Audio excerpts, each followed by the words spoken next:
that are just doing nothing. They're completely in the way. They don't carry their weight at all. They take advantage every chance they get, and they're always whining about why they can't work. It's like, I find out who they are, I call them into my office, and I tell them exactly what they've been doing. It's like, hit the road, buddy.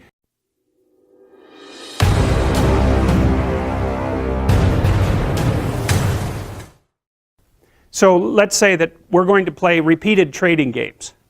And if you're very agreeable, then you're going to bargain harder on my behalf than you're going to bargain on your own behalf. Whereas if you're very disagreeable, you're going to do the reverse. You're going to think, I'm in this trading game for me, and you're going to take care of your own interests. Where an agreeable person is going to say, no, at best, this is, at worst, this has to be 50-50, but I'd like to help you every way I can. Okay, now so you kind of understand that. Now the advantage to being agreeable then is that you're good in teams and you're very much likely to give other people credit. The downside of being agreeable is that you're not very good at putting forward your own interests. And so one of the things that predicts salary across time, for example, is agreeableness, and it predicts it negatively. And so it's part of the reason why women get paid less than men. And this is something for the women in the class to really listen to. Because how you get paid across time depends on a very large number of things, right? It depends on your skills and your abilities and your position and your social network and all of that. But the other thing it depends on is whether or not you actually go ask for money. Or maybe that you don't even ask. Because actually you don't ask for money. You tell people that you need to be paid more or something they don't like will happen. And I don't mean as a threat. I mean that you have to be willing, when you're negotiating, to have an alternative. You go talk to your boss who isn't going to give you money because everyone wants money, right? It's a competitive game. You're going to have to go there and say, look, here's what I do. Here's why it's useful. Here's why you have to give me more money. And this is my opportunities if you don't.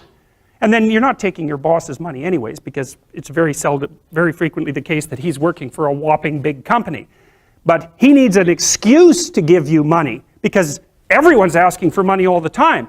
And so you have to put your case forward powerfully and disagreeably. Now, you don't want to do it too disagreeably because then he's going to think that you're a son of a, and maybe he's not going to give you anything, and maybe you'll get fired for being mouthy and all of that. And that certainly happens to people who are too disagreeable. You got to get the balance right, but it's definitely the case. And the other thing that happens to women that's also worth noting, and this is probably because they're higher in negative emotion, is they tend to underestimate their own utility in business settings. Right? Because if you're trying to evaluate what you're like, and you're more tilted towards negative emotion, then the things that you do that are wrong are going to stand out more on the foreground than the things that you do that are right. So if you go into a negotiation and you're uncertain already, because you have self-doubts, and then you're agreeable in the negotiation, what's going to happen is that you're not going to win as often. And winning in a business setting or in a career development setting means more opportunity for promotion and more revenue generated. Now, the downside of that, of course, is as you climb the business hierarchy is that you also have to take on more responsibility, and that responsibility is sometimes unpleasant as well, especially to people who are agreeable, because you're not necessarily liked if you're in a position of authority, and agreeable people really like to be liked. It's their primary motivator, because they're concerned about the maintenance, I would say, of intimate, positive relationships, and that also makes them conflict avoidant. Okay, so now you guys can think about this, but I'll tell you why I think the personality differences between men and women exist. Now, these are speculative hypotheses, but they're reasonably well documented by the relevant literature. So let's think about it. The first thing we might think about is, what's the difference between men and women? Well, how do they differ? Well, the first thing we might observe is that if you look at personality differences between prepubescent boys and girls, they're not very large. Boys and girls don't differ in terms of their trait neuroticism, for example. What happens is that when puberty kicks in, women's trait neuroticism rises, and it stays higher than men for the rest of their life. And this is why you see this reflected in the different kinds of psychopathology that beset the two sexes. So men are overrepresented in alcoholism, drug abuse, antisocial personality, and a host of learning disorders, as well as attention deficit disorder. And women are overrepresented in depression and anxiety, primarily. That seems to be tightly associated with higher levels of trait neuroticism, because maybe it's, if you're at the 95th percentile or higher, let's say, in trait neuroticism, there isn't much difference between that and being somewhat prone to depression and anxiety. And because the curves overlap, the curves aren't identical, the normal distributions aren't identical for men and women.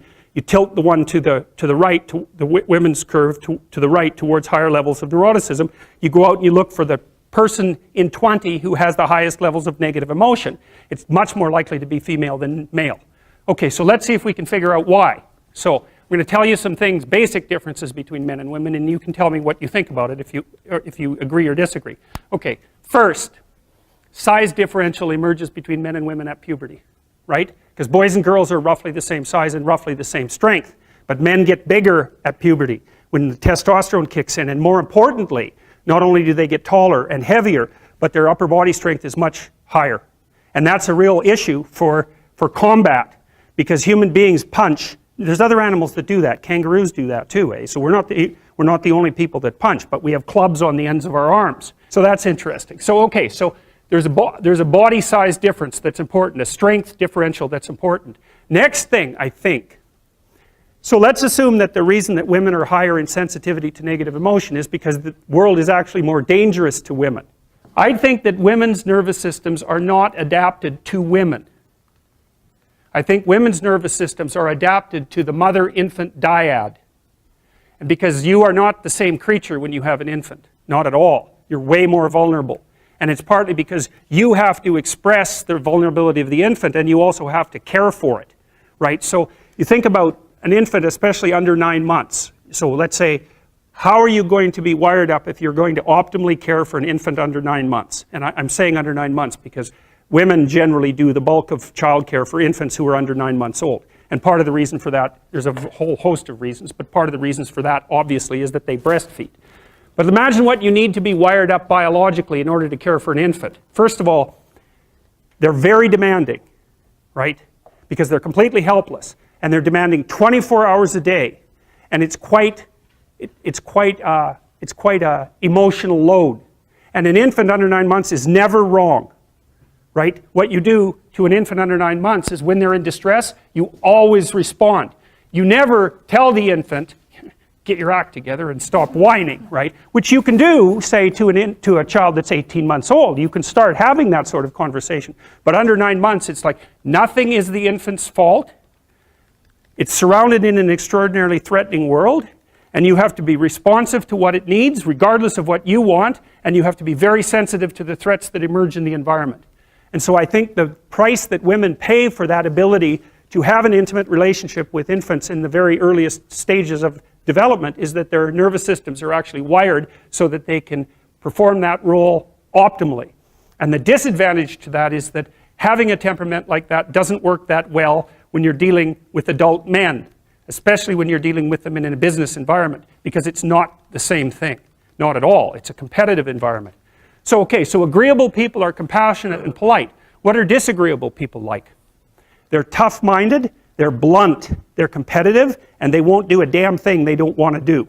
So it isn't exactly that they're aggressive, although they will push you the hell out of their way if you're in the way. They're not like volatile like you are if you're high in neuroticism. It isn't defensive aggression, it's more like predatory aggression.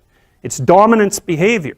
And so for someone who's highly disagreeable, they look at the world as a place in which they can compete and win. And I'll tell you a story. I have a friend. I gave him my personality test, the Big 5 aspect scale that Colin DeYoung developed in my lab.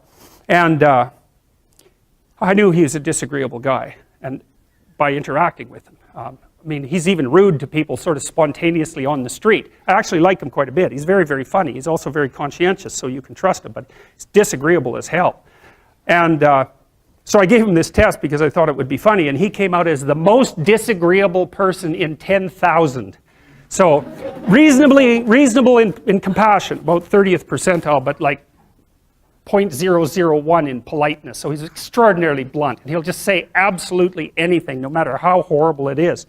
And he was often brought into corporations to sort of clean them up. So if a corporation was tilting and not doing well, they'd bring him in to find out who the useless people were and fire them. And I talked to him about that because I've had the miss opportunity to have to not have graduate students in my lab, for example, that weren't performing well, and I find it very, very difficult to, you know, dress someone down, and certainly difficult to fire them. I just hate it because I'm actually quite an agreeable person, much to my chagrin. And I asked him about that, and I said, well, what do? You have to fire people all the time. How do you handle that? He says, handle it? I enjoy it.